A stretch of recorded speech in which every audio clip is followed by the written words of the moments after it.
Assalamualaikum warahmatullahi wabarakatuh. Saya Pongkiat Dila dengan NIM akhir 155 kelas 2D. Hari ini akan mempresentasikan presentasi saya yang berjudul Navigasi Makna Hidup dan Kematian di Usia Lansia. Materi ini mengangkat tinjauan dari sudut pandang psikologis, religius, serta isu-isu kontemporer yang relevan dengan kehidupan lansia. Yang pertama ada makna hidup bagi lansia. Pada fase lanjut usia terjadi pergeseran orientasi hidup yang signifikan dari melakukan ke merasakan. Lansia cenderung beralih dari fase mengejar prestasi menjadi lebih menghargai keberadaan diri dan momen saat ini. Yang kedua itu ada fokus integritas dan warisan. Utama bagi lansia adalah menerima sejarah hidup tanpa penyesalan dan keinginan untuk meninggalkan warisan, nilai atau amal jariah bagi generasi penerusnya. Yang kedua ada makna kematian bagi lansia. Pandangan terhadap kematian, kematian tidak dipandang sebagai musuh, melainkan siklus alami atau kepulangan. Lansia yang merasa hidupnya bermakna cenderung memiliki tingkat kecemasan kematian yang lebih rendah. Selanjutnya ada pengaruh aspek kesehatan. Kondisi fisik dan batin memainkan peran besar dalam kualitas hidup lansia. Yang pertama itu ada tantangan fisik. Penurunan fungsi tubuh memaksa lansia merefleksikan keterbatasan manusia.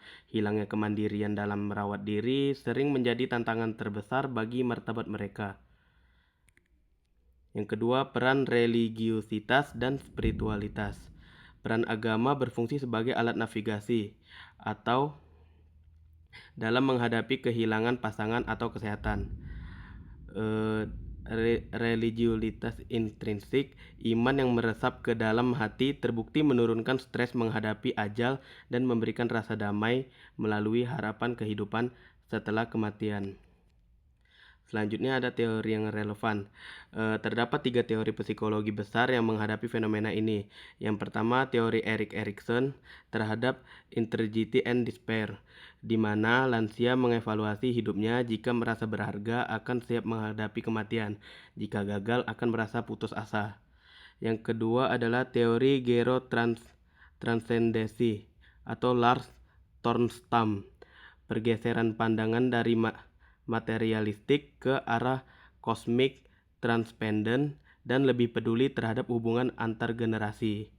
Yang ketiga ada teori logoterapi atau Viktor Frankl, menekan bahwa manusia tetap bisa menemukan makna melalui sikap mereka terhadap penderitaan fisik di usia tua.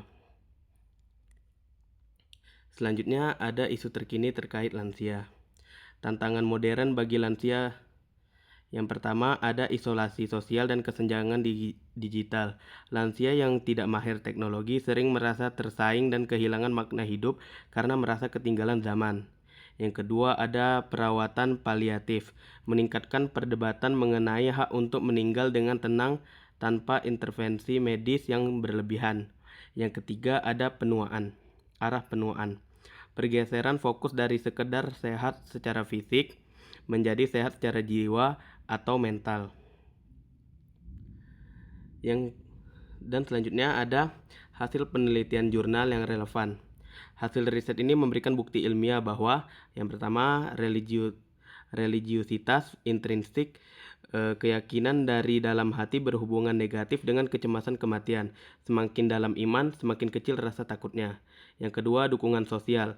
Lansia yang memiliki peran aktif di keluarga memiliki skor bermaknaan hidup yang lebih tinggi daripada mereka yang di panti jompo tanpa kunjungan.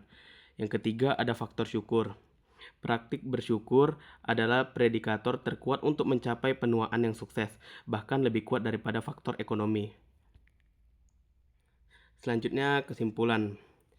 Makna hidup dan kematian pada lansia adalah sebuah proses pendewasaan spiritual meskipun kesehatan fisik menurun. Kedalaman jiwa justru terus meningkat. Intinya hidup bermakna soal lamanya bernafas, tapi seberapa damai seseorang nafas itu berakhir. Terima kasih, itu presentasi dari saya. Saya tutup dengan wassalamualaikum warahmatullahi wabarakatuh.